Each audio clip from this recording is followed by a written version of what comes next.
Hi friends, welcome back to my channel cook India cook Hindi. दोस्तों, हम अपने घर में शाही पनीर, दाल मखनी, बटर चिकन जैसे स्पेशल आइटम तो घर में बना ही लेते हैं। पर कितना अच्छा हो अगर रेस्टोरेंट और ढाबे जैसा गरम गरम नान भी मिल जाए तो। आपने मेरी पिछली वीडियो में घर पर लच्छा पराठा बनाना तो देखा ही होगा। आज मैं आपको बताऊंगी कि घर पर आप नॉर्मल गैस चूल्हे पर रेस्टोरेंट और ढाबे जैसे नान कैसे बना सकते हैं। और जब इस तरह से घर पर ही बटर या गार्लिक नान आप बनाएंगे तो मेहमान आपकी तारीफ़ किए बिना रुक नहीं पाएंगे। तो आइए झटपट से देख लेते हैं इंग्रेडिएंट्स, हमें क्या क्या चाहिए गार्लिक नान बनाने के लिए। हमें चाहिए 2 कटोरी मैदा, 2 से 3 teaspoon oil, 1 teaspoon baking powder, नमक स्वाद अनुसार, 7 से 8 गार्लिक कटे हुए, 1 टीस्पून चीनी, 1 टीस्पून मंगरेल या कलौंजी और आधा टीस्पून बेकिंग सोडा। साथ में चाहिए 1 कटोरी दही। अब सबसे पहले हम इसमें नमक डाल देंगे मैदे में, बेकिंग सोडा डाल देंगे और बेकिंग पाउडर डाल देंगे और ये कटे हुए गार्लिक डाल देंगे। अब डालेंगे हम 3 टीस्पून ऑयल और दही में हम चीनी मिक्स कर लेंगे। जब तक हम आटे में बाकी इंग्रेडिएंट्स मिक्स करेंगे तब तक चीनी डिज़ोल्व हो जाएगी। अब हमने जो आटे में इंग्रेडिएंट्स डाले हैं वो हम अच्छे से मिक्स कर लेंगे। जब हमारे सारे इंग्रेडिएंट्स आटे में अच्छे से मिक्स हो जाएंगे तब हम इसमें अपना दही डालकर आटे को अच्छे से गूंद लेंगे। आटा हमें बहुत ज़्यादा हार्ड या बहुत ज़्यादा सॉफ्ट नहीं रखना है, ठीक ठीक लगाना है हमें आटा। दही में आटा गूंदने के बाद भी अगर आपको लगता है कि सूखा है तो आप थोड़ा सा पानी की छींटों के साथ उसे गूंद सकते हैं या फिर सफिशेंट दही के साथ गूंद सकते हैं। आटा हमारा बिल्कुल रेडी हो चुका है। अब हम इसके ऊपर ऑयल लगाएंगे और गीले कपड़े से ढककर रख देंगे आधे घंटे के लिए। उससे होगा क्या कि आटा अच्छे से फूल जाएगा।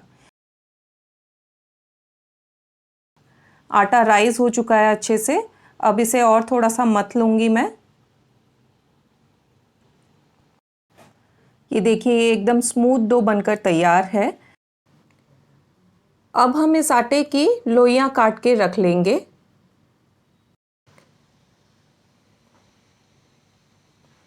मैं जैसे जैसे इसकी लोइयां काट के रख रही हूँ, गार्लिक की खुशबू बहुत ही अच्छी आ रही है इसमें से।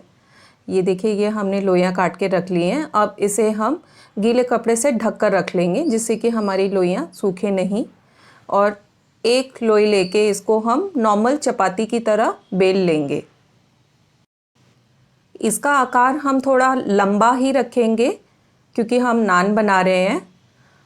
अब इसके ऊपर हम पानी लगा देंगे थोड़ा सा और इसके बाद हम अपने फिंगर टिप्स की हेल्प से इसे हल्का सा प्रेस कर देंगे जिससे कि हमारी नान फूले नहीं। अब हम इसके ऊपर कलौंजी या मंगरेल लगा देंगे और साथ में हरा धनिया छिड़क देंगे थोड़ा सा और हथेली से थोड़ा सा दबा देंगे जिससे कि ये अच्छे से उस पर स्टिक हो जाए।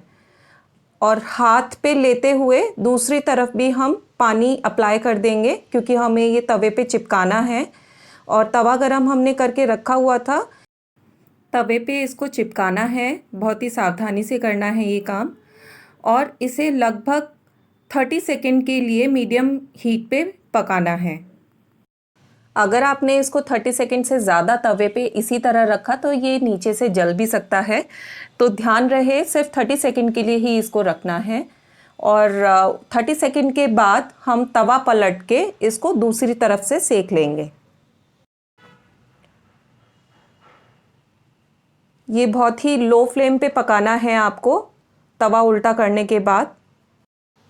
अगर आप फ्लेम हाई कर देंगे तो ये अच्छे से पक नहीं पाएगी, तो इसलिए इसे लो फ्लेम पे ही तवा घुमाते हुए पकाएं।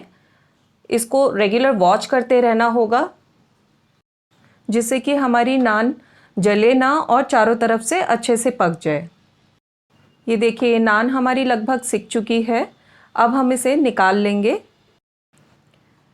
ये देखिए, मैं आपको अभी निकाल के इसको दिखाती हूँ। बैक साइड से भी ये कितने अच्छे से पकी है, बिल्कुल भी कच्ची नहीं है ये कहीं से। हमारी नान बटर लगाकर सर्व करने के लिए बिल्कुल तैयार है। आप इसे किसी भी ग्रेवी आइटम के साथ सर्व कीजिए, बहुत ही टेस्टी लगती है ये। मैंने तो इसे शाही पनीर के साथ सर्व किया है। आप मुझे कमेंट बॉक्स में कमेंट करके ज़रूर बताइएगा कि आप इसे किसके साथ सर्व करना ज़्यादा पसंद करते हैं। आई होप आपको मेरी ये रेसिपी ज़रूर पसंद आई होगी। अगर आपको पसंद आई है तो लाइक ज़रूर कीजिएगा और शेयर कीजिएगा, सब्सक्राइब कीजिएगा और बेल आइकन ज़रूर प्रेस करके रखिएगा, जिससे कि आपको मेरी फर्दर हर रेसिपी की नोटिफिकेशन रिसीव होती रहे।